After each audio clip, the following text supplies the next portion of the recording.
सादर प्रणाम। मैं नीरजा चौधरी एक बार फिर आपके अपने चैनल इन्फोनी कॉर्नर में आप सभी का स्वागत एवं अभिनंदन करती हूँ।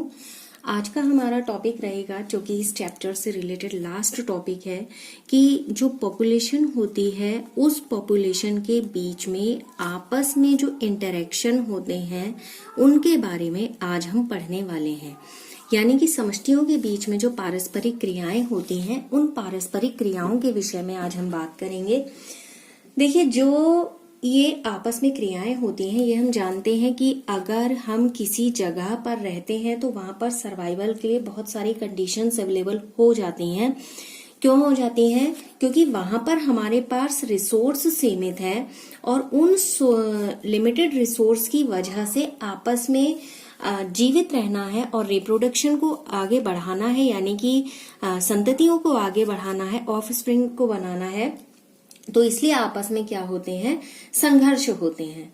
अब देखिए, माना हमने कि कोई भी प्लांट स्पीशीज है, प्लांट स्पीशीज अगर हम ये कहें कि कोई एक स्पीशीज दूसरी स्पीशीज पे आपस में कोरिलेट ना करे तो वो जीवित नहीं रह पाएगी। तो कोई भी स्पीशीज एक दूसरे पर किसी न किसी रूप में डिपेंड करती है। जैसे अभी मैं प्लांट स्पीशीज की बात कर रही थी, हम जानते हैं कि प्लांट फोटोसिंथेसिस के थ्रू अपना फूड खुद लेते हैं। अगर ऐसा हो कि फूड अपने आप लेते रहें और ये अकेले रह जाए, ऐसा तो हो ही नहीं सकता। क्यों नहीं हो सकता? क्योंकि मिट्टी के लिए जो ऑर्गेनिक मैटर को तोड़ने का काम या इनऑर्गेनिक न्यूट्रिएंट्स को उसके अवशोषण के लिए या एब्जॉर्प्शन के लिए तैयार करने का काम कौन करते हैं? माइक्रोब्स करते हैं। अगर ये माइक्रोब्स नहीं होंगे तो क्या होगा? प्लांट को खाद नहीं मिलेगी और प्लांट फोटोसिंथेसिस नहीं कर पाएगा और अपना खाना नहीं बना पाएगा। तो इस तरीके से कोई भी कम्युनिटी होती है, कोई भी स्पीशीज होती है, वो आपस में इंटरेक्टेड रहती हैं, और चाहे वो इंटरेक्शन हमें आपस में दिखाई दे रहा हो या नहीं दिखाई दे रहा हो। तो कई बार क्या होती हैं, इंट्रा स्पीशीज भी रिएक्शंस होती हैं, आपस में कुछ प्रतिस्पर्धाएं होती हैं। तो जब अब ये इंट्रा स्पीशीज का मतलब ये हुआ कि कोई एक ए प्रजाति का है और कोई क प्रजाति का है, ठीक है, दो अलग अलग स्पीशीज हो गई। अब इन दो अलग अलग स्पीशीज में हम जानते हैं कि आपस में किस तरीके से रिएक्शंस होते हैं, इंटरेक्शंस होते हैं, या एक दूसरे के लिए कैसे बेनिफिशियरी होते हैं या हार्मफुल होते हैं। अब जब ये आपस में प्रोसेस करते हैं, क्रियाएं करते हैं, तो उसके बाद दोनों स्पीशीज के लिए ये या तो बेनिफिशियरी हो सकती है या बिल्कुल न्यूट्रल हो सकती है। अगर ये बेनिफिशियरी होती है तो हम इसे प्लस से इंडिकेट करते हैं, अगर ये उनके लिए हार्मफुल होती है तो हम इसे माइनस से इंडिकेट करते हैं, और अगर ये इनके लिए न्यूट्रल रिजल्ट लेकर आती है तो उसको हम उदासीन यानी कि जीरो से प्रदर्शित करते हैं या दिखाते हैं। ठीक है, जब एक दूसरे से क्रियाएं होती हैं तो उसमें सह उपकारिता यानी कि कॉमनसेलिज्म की बात होती है। यहाँ पर दोनों स्पीशीज को या तो लाभ होगा या दोनों स्पीशीज को यहाँ पर हानि होगी। कॉमनसेलिज्म मतलब सहोपकारिता, जिसमें या तो दोनों स्पीशीज बेनिफिशियरी रहेंगी या दोनों स्पीशीज उससे कोई ना कोई नुकसान लेंगी। ऐसे ही पैरासिटिज्म आता है और प्रीडेशन आता है। दोनों में क्या होता है, केवल एक स्पीशीज, अंतर करिएगा, छोटा छोटा है। यहाँ पर क्या होगा, अगर पैरासिटिज्म और प्रीडेशन की बात करेंगे तो यहाँ पर दोनों में से एक स्पीशीज को तो फायदा होगा ही होगा, ठीक है, और लेकिन दूसरी स्पीशीज के लिए ये चीज क्या होगी, नुकसानदायक होगी। यहाँ दो अलग अलग इफेक्ट दिखाई देंगे, एक तो बेनिफिशियरी एक स्पीशीज के लिए रहेगा तो दूसरी के लिए वो हार्मफुल रहेगा, ठीक है। और कॉमनसेलिज्म में ऐसा होता है कि देखिए एक ऐसी भी स्थिति आती है जब इनमें आपस में रिएक्शंस होते हैं तो उनमें से एक जाति को तो लाभ हो रहा है और दूसरी को ना तो लाभ हो रहा है और ना हानि हो रही है। तो ऐसी स्थिति में यानी कि जो ये अगर माना हमने ये वाली प्रजाति है, ये ऐसी स्थिति में ना तो लाभ को महसूस कर रही है ना किसी तरीके का उसको नुकसान महसूस हो रहा है। तो इस तरीके की स्थिति को बोला जाता है कॉमनसेलिज्म, ठीक है। और यहाँ पर हम अमेनसेलिज्म की भी बात करेंगे। यहाँ पर जब अंतर जातीय परजीविता जिसे हिंदी में कहते हैं, इसमें एक स्पीशीज को हानि होती है और जबकि दूसरी स्पीशीज इस बात से पूरे तरीके से अप्रभावित रहती है, उस पर उसका कोई प्रभाव नहीं पड़ता। तो यहाँ पर प्रीडेशन है, पैरासिटिज्म है और कॉमनसेलिज्म है। इन तीनों को एक अगर हम विशेषता के रूप में देखें तो आपस में इनके रिएक्शंस या इनके आपस में क्रियाओं की वजह से ये एक दूसरे से कनेक्टेड रहती हैं और एक दूसरे के आसपास रहती है। कहने का मतलब एक प्रजाति दूसरी पर डिपेंड रहती है। तो इन पारस्परिक क्रियाओं को हम 5 कैटेगरी में पढ़ेंगे, जिसमें हमारा पहला टॉपिक होगा प्रीडेशन। ठीक है। सेकंड पॉइंट इसमें होगा कंपटीशन। थर्ड पॉइंट इसमें होगा पैरासिटिज्म। फोर्थ पॉइंट इसमें होगा कॉमनसेलिज्म।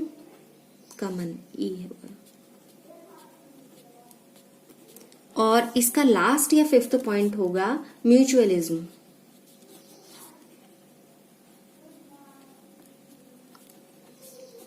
ठीक है। तो इन 5 पॉइंट को आज डिस्कस करना है। बहुत सिंपल है, हम पढ़ते आए हैं, लेकिन चैप्टर का लास्ट टॉपिक है इसलिए इसे डिस्कस करना जरूरी है।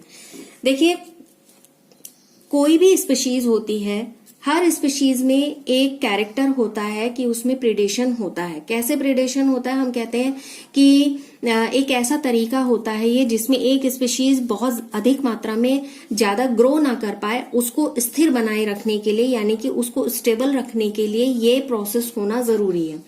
अगर ऐसी प्रोसेस नहीं होगी तो किसी एक स्पीशीज की ही बहुत ज्यादा जो उसके जंतु हैं या पादपों के संदर्भ में या प्लांट्स के संदर्भ में कहूं, वो बहुत ज्यादा यहाँ पर बढ़ जाएंगे।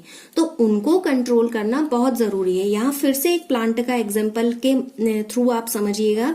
जैसे हमने कहा कि प्लांट क्या करेंगे, अपना फूड खुद बनाते हैं और लेकिन वो किसी पर डिपेंड नहीं करते हैं। लेकिन अगर कुछ ऐसी चीजें ना हो जो प्लांट की को खत्म ना कर रही हो या प्लांट को स्थिर बनाने के लिए हेल्प ना कर रही हो, तो क्या होगा, पूरी जमीन पर प्लांट ही प्लांट दिखाई देते। तो यहाँ पर जो इन्होंने फूड बनाया और इनका जो हाई एनर्जी लेवल था या एनर्जी उन्होंने वहां से जो गेन की, वो एनर्जी क्या जाती है, अलग अलग न्यूट्रिएंट लेयर पर जाती है। यानी कि न्यूट्रिएंट्स लेयर बनी हुई होती हैं, जैसे हम कहते हैं primary consumer, secondary consumer, tertiary consumer, इस तरीके से हमने पढ़ा है। अगर यहाँ पर प्रीडेशन और हम यहाँ पर हंटर के बारे में सोचें तो आपको जब अगर ऐसा कहा जाए तो कभी आप एग्जाम्पल नहीं करेंगे कि हम प्लांट का एग्जाम्पल करें कि वो प्रीडेशन तो प्लांट्स में भी होता है। क्योंकि देखिए, जो इसके सीड होंगे वो कौन खाएगी, गौरैया खाएगी। तो गौरैया यहाँ पर क्या है, किसी परभक्षी से कम थोड़ी है, यानी कि किसी प्रीडेटर से कम थोड़ी है, क्योंकि वो क्या कर रही है, उस चीज को कंट्रोल करने का काम कर रही है। अब फिर हमने कहा कि यहाँ पर जो उसका एनर्जी लेवल है या एनर्जी का ट्रांसफर होना है, उसके लिए कंड्यूट के रूप में काम करने के अलावा जो प्रीडेटर होते हैं एक और दूसरी महत्वपूर्ण भूमिका यहाँ पर प्ले करते हैं। वो क्या करते हैं, जो हंटिंग है उसको कंट्रोल करने का काम करते हैं। और अगर मान लीजिए हम कहते हैं कि यहाँ पर प्रीडेशन नहीं होता, ठीक है, तो अगर प्रीडेशन नहीं होता तो जितनी हंटिंग स्पीशीज हैं उन हंटिंग स्पीशीज की डेंसिटी बहुत ज्यादा बढ़ जाती और इसकी वजह से पूरा इकोसिस्टम डिस्टर्ब हो जाता, डिसबैलेंस हो जाता। तो इकोसिस्टम बना रहे, उसमें हर स्पीशीज की एक्सिस्टेंस रहे, इसलिए जरूरी है कि वहां पर प्रीडेशन हो। ठीक है। जैसे नागफनी के एग्जाम्पल है, ऑस्ट्रेलिया का एग्जाम्पल है, नागफनी लगाई गई, 1920 का एग्जाम्पल है, नागफनी वहां पर लगाई गई। तो बहुत बड़े एरिया को नागफनी ने क्या कर लिया, कवर कर लिया। और नागफनी होने का मतलब लाखों हेक्टेयर का पूरा एरिया था जो नागफनी ने कवर कर लिया। फिर फाइनली क्या किया गया, नागफनी को कंट्रोल करने के लिए एक तरीके के यहाँ पर शलभ को यानी कि कीड़ों को बनाया गया वहां पर, जिससे कि नागफनी को कंट्रोल किया जा सके। ठीक है। बहुत सारे उदाहरण हैं, जैसे पौधों के ही संदर्भ में दोबारा हम देख लें, हम जनरली क्या कहते हैं कि जो प्लांट को खाते हैं वो क्या होते हैं, हर्बीवोरस होते हैं। लेकिन यहाँ पर 25% जो फाइटोफेगस हैं, यानी कि जो प्लांट के जूस से या प्लांट के किसी और भाग को खाते हैं, तो क्या हो गए, फाइटोफेगस हो गए। तो अगर प्लांट के लिए समस्या विशेष रूप से मान लें गंभीर है कि वे अपने परभक्षियों को दूर नहीं कर सकते हैं, और जैसा कि प्राणी कर हम पे कोई अटैक करे तो हम कोशिश करते हैं कि हम उसको अपने पास से हटा दें, नुकसान ना करें, तो इसके लिए देखिए हर एक में, प्लांट में भी क्या है, एक नेचुरल प्रोटेक्शन है। वो क्या करते हैं, कई बार ऐसा होता है उन पर कांटे होते हैं, कई बार जो उनके जो प्लांट के जो जूस होते हैं वो जूस इतने ज्यादा हानिकारक होते हैं कि उससे जो भी बीटल होगा वो मर जाएगा या बीमार हो जाएगा या उसको डाइजेशन रिलेटेड दिक्कत हो जाएगी। तो यहाँ पर देखिए आपने एक चीज देखा होगा, जब खाली खेत छोड़ दिया जाता है या बंजर जमीन हो जाती है तो वहां पर कैलोट्रोपिस उग जाता है। कैलोट्रोपिस क्या है, एक तरीके का खरपतवार होता है, ठीक है, खरपतवार होता है। अब जहां पर खाली जमीन होती है तो एकदम से जानवर चरने नहीं जाते हैं, यानी कि ग्रेजिंग के लिए नहीं जाते हैं। क्यों नहीं जाते हैं, क्योंकि यहाँ पर एक हार्ट ग्लाइकोसाइड निकलता है इस खरपतवार से। तो जैसे ही कोई जंतु, मान लीजिए बकरी है, गाय है, भैंस है, जो भी इसको खाएगा तो वो क्या करेगा, उसके लिए नुकसानदायक होगा, और इस वजह से इस तरीके के खरपतवार को नहीं खाते हैं कोई भी एनिमल। अब ये उस खरपतवार का अपने आप को बचाने का एक नेचुरल तरीका हुआ। फिर हमने अभी थोड़े चैप्टर पहले पढ़ा ही है कि कुछ प्लांट्स होते हैं जिनसे निकोटीन, कैफीन, अफीम, ये सारी चीजें हमें मिलती हैं। तो ये जो इस तरीके के केमिकल का यहाँ पर सीक्रेशन होता है, इसका मतलब होता है ताकि उनको ग्रेजिंग से बचाव मिल सके, ठीक है।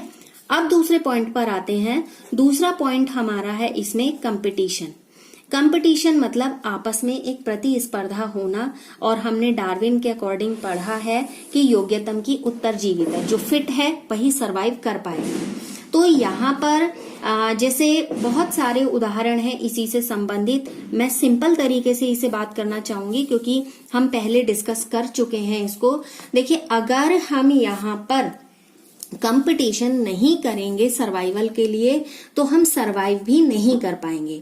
जैसे जब हम जैव विकास की बात करते हैं, यानी कि जब हम डेवलपमेंट की बात करते हैं, तो इंटर स्पीशीज भी क्या हुए, कंपटीशन हुए, और इन कंपटीशन की वजह से ही एक टाइम ऐसा आया कि जब लिमिटेड रिसोर्सेज का यूज करने के लिए ये जरूरी हो गया था कि आपस में कंपटीशन किया जाए, ठीक है।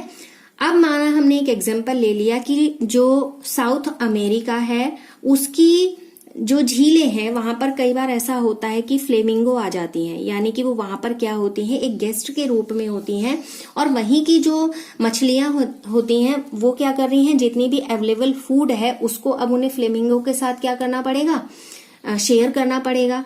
अब यहाँ पर जो झील में जू प्लैंकटन है उनके लिए भी ये समस्या आ जाएगी, क्योंकि उनको भी ये चीज क्या करनी पड़ेगी, शेयर करनी पड़ेगी। तो फ्लेमिंगो और जितनी वहां पर रहने वाली फिशेस हैं उनको, और जो वहां पर जू प्लैंकटन है, इनके बीच में क्या होगा, एक कंपटीशन होगा। कंपटीशन का रीजन क्या बना, कारण क्या बना, जो वहां पर रिसोर्स है क्योंकि वो लिमिटेड है, अब उन रिसोर्सेस के लिए यहाँ पर आपस में कंपटीशन होगा, और जो कंपटीशन में जीतेगा वही यहाँ पर क्या करेगा, सरवाइव करेगा। तो ऐसे ही गौसे हैं जिनका स्पर्धी अपवर्जन नियम दिया गया था कि एक ही तरह के संसाधनों के लिए लगातार दो आसपास की जो प्रजातियां हैं या आसपास की जो स्पीशीज हैं, वो ऐसा तो है नहीं कि लिमिटेड संसाधन है और उन्हीं में वो स्पीशीज क्या करें, लाइफ टाइम सर्वाइवल कर सके, ठीक है। अब यहाँ पर क्या होता है, उस सर्वाइवल के लिए आपस में वो कंपटीशन जरूर करेंगी, और जो इस कंपटीशन में अनफिट घोषित होगी वो स्पीशीज खत्म हो जाएगी, और जो वहां पर उस सर्वाइवल में या कंपटीशन में जीत जाएगी वो स्पीशीज ही सर्वाइवल कर पाएगी, और वही स्पीशीज यहाँ पर क्या कर पाएगी, रिप्रोडक्शन कर पाएगी। तीसरे नंबर पर हमारा इसी से रिलेटेड पॉइंट है जिसमें है पैरासिटिज्म, ठीक है। पैरासिटिज्म यानी कि परजीविता। देखिए कोई भी प्राणी है, एक पैरासिटिज्म पूरा सिस्टम होता है। इसमें क्या होता है, इसमें रहने और खाने के लिए पूरे तरीके से फ्री सर्विस होती है, यानी कि एक ऐसा अरेंजमेंट व्यवस्था होती है जिसमें एक जीव दूसरे जीव से फूड भी लेता है। अब जैसे प्लांट के साथ भी होता है, सब चीजों के साथ होता है ये ऐसा। इस पूरे सिस्टम में जो होस्ट है और जो पैरासाइट है वो एक साथ ही डेवलप होते हैं, ठीक है। यानी कि एक पैरासाइट स्पीशीज के लिए, किसके लिए, एक पैरासाइट स्पीशीज के लिए अगर उसे सफल होना है तो होस्ट को या जो भी होस्ट है उसको यहाँ पर या तो वो क्या कर दे, रिफ्यूज कर दे, या उसको यहाँ पर किसी तरीके के जो एक बैरियर के तरीके से काम करने के लिए विशेष साधनों को डेवलप करा दे, ठीक है। अब जैसे बहुत सारी चीजें होती हैं, जैसे उदाहरण के तौर पर देखिए कि मान लीजिए कोई जो होस्ट है, होस्ट के बाहरी वाले सतह पर जहां से कि आहार या फूड की आपूर्ति होती है, ऐसे वाले पैरासाइट है। कुछ बाह्य पैरासाइट होते हैं, उनको बोला जाता है एक्टोपैरासाइट, ठीक है, जो बाहर रहते हैं, शरीर के अंदर नहीं रहते हैं। तो दो तरीके के पैरासाइट होते हैं, जो बॉडी के अंदर भी रहते हैं और बाहर भी रहते हैं। तो यहाँ पर बाहर रहने वालों में जैसे हम उदाहरण ले सकते हैं, मनुष्य के शरीर पर क्या होती है, जुएं होती हैं। कुत्तों के शरीर पर यानी कि डॉग्स की बॉडी पर क्या होती है, टिक्स होती हैं। और ऐसी सी मीन है या सी फिशेज होती हैं जो उनमें क्या होती हैं, कॉपीपोड्स होते हैं। और ये सारी चीज हैं, जैसे कसकटा है यानी कि अमरबेल, अगर पौधों का उदाहरण लें तो अमरबेल का भी जिक्र आता ही है। तो यहाँ पर क्या होता है, ये परजीवी हैं एक दूसरे के प्रति। यहाँ पर बहुत सारे उदाहरण ले सकते हैं। परजीविता का बहुत अच्छा एग्जाम्पल है, जिसमें पक्षियों में ब्रूड पैरासिटिज्म होता है, जिसमें जो पैरासाइट बर्ड होती है उसके अंडे क्या करे जाते हैं, होस्ट के घोंसले में होते हैं। और जब यहाँ पर जो होस्ट है उन अंडों को इंक्यूबेट भी करेगा, जैसे कोयल और कौवे के बारे में जानते हैं। कोयल अपने जो अंडे है कहाँ रख देती है, कौवे के घोंसले में रख देती है। कौवा उसकी केयर भी करता है, सब कुछ करता है, लेकिन उसके बाद क्या होते हैं, अंडे से जब बच्चे बाहर निकल जाते हैं तो वो क्या होते हैं, वो तब देखता है कि उसके ये अपने बच्चे नहीं हैं, यानी कि ये किसके बच्चे हैं, कोयल के बच्चे हैं। तो ऐसी स्थिति में क्या होता है, ये वाली जो स्थितियां होती हैं ये कही जाती हैं पैरासिटिज्म, जब एक जीव दूसरे जीव पर डिपेंड करता है। फोर्थ वन इसमें आता है कमेंसलिज्म। कमेंसलिज्म में क्या होगा कि आपस में रिएक्शन करेंगी, इसमें एक जाति को लाभ होगा और दूसरी को ना तो हानि होगी और ना ही लाभ होगा। जैसे यहाँ पर हम बात करेंगे एपीफाइट्स की, ठीक है। एपीफाइट्स के रूप में क्या उगता है, एपीफाइट्स किस पे निकलेगा, यानी कि ऑर्किड किस पे आता है, आम के पौधे पर, आम के पेड़ पर होता है, ठीक है। ऐसी वेल की पीठ पर रहते हैं बर्नेकल। तो अब इसमें क्या होता है कि आम के यहाँ पर एक को तो हमने कहा जैसे कि बेनिफिट हो रहा है, लेकिन दूसरी को ना तो किसी तरीके का बेनिफिट होगा ना उसे किसी तरीके का लॉस होगा। अगर आम पर ये एपीफाइट आ रहा है तो ये जैसे ऑर्किड की बात कर रहे हैं, ये एपीफाइट यहाँ पर आ रहा है तो आम के पेड़ को, या हमने इसको अभी वेल का एग्जाम्पल किया, तो ना तो आम के पेड़ को और ना वेल को, उनसे कोई भी फायदा नहीं हो रहा है, लेकिन फिर भी ये दोनों एक दूसरे पे डिपेंड कर रहे हैं। इसको दूसरे तरीके से समझिए कि आपने देखा होगा जब जुताई होती है या जहां पर पशु चर रहे होते हैं तो वहां पर बगुले आ जाते हैं, ठीक है। क्यों आ जाते हैं वो बगुले, इसलिए आ जाते हैं क्योंकि कमेंसलिज्म है यहाँ पर हम पढ़ रहे हैं। जो अब बगुले क्या, पौधे जैसे माना हमने कहा कि वो जो जंतु हैं वो चर रहे हैं एक उसमें, जब वो चरते हैं तो पौधे हिलते हैं, उनके पैरों से वो पौधे कुचले भी जाते हैं और हिलते हैं। तो उन पौधों के बीच में जो जीव होते हैं वो जीव उन पौधों से बाहर निकल के आते हैं या गिर जाते हैं। तो बगुले क्या करते हैं, उन कीटों को खा लेते हैं, उन्हें ढूंढने के लिए ज्यादा मेहनत नहीं करनी पड़ती है। हालांकि जो गाय भैंस वहां चर रहे थे उससे बगुलों से उनको कोई विशेष लाभ नहीं है, लेकिन बगुले ने उनसे क्या किया, लाभ लिया। तो यहाँ पर एक को तो लाभ हो रहा है लेकिन दूसरे पर उसका कोई भी किसी भी तरीके का प्रभाव नहीं पड़ रहा है। अब ये तो था कमेंसलिज्म में ही मीन्स काम तो हो रहा है एक स्पीशीज, जैसे यहाँ जंतुओं पर बगुले डिपेंड है या ऑर्किड और आम के पेड़ का उदाहरण लिया, लेकिन यहाँ जरूरी नहीं है कि दूसरे बेनिफिशियरी रहे, ठीक है, या उसे कोई नुकसान हो रहा हो। लेकिन यहाँ पर म्यूचुअलिज्म की बात करेंगे, लास्ट जो इसका टॉपिक है, इसमें आपस में रिएक्शन जब होती है, आपस में इंटरेक्शन होता है, आपस में मिलकर ये दो अलग अलग प्रजातियां क्रियाएं करती हैं, तो दोनों को बेनिफिट होगा। ठीक है, दोनों को क्या होगा, बेनिफिट होगा। जैसे कवक है और फोटोसिंथेसिस या साइनोबैक्टीरिया है, इनके बीच में म्यूचुअलिस्टिक रिलेशंस होते हैं। इसका एग्जाम्पल है जैसे लाइकेन। लाइकेन में देख सकते हैं कि सभी प्रकार के जो भी कवक है और जो हायर प्लांट्स हैं उनकी जड़ों में माइकोराइजा मिलता है। तो ये माइकोराइजा का उदाहरण आप ध्यान में रखिएगा, प्रश्न पूछा जाता है।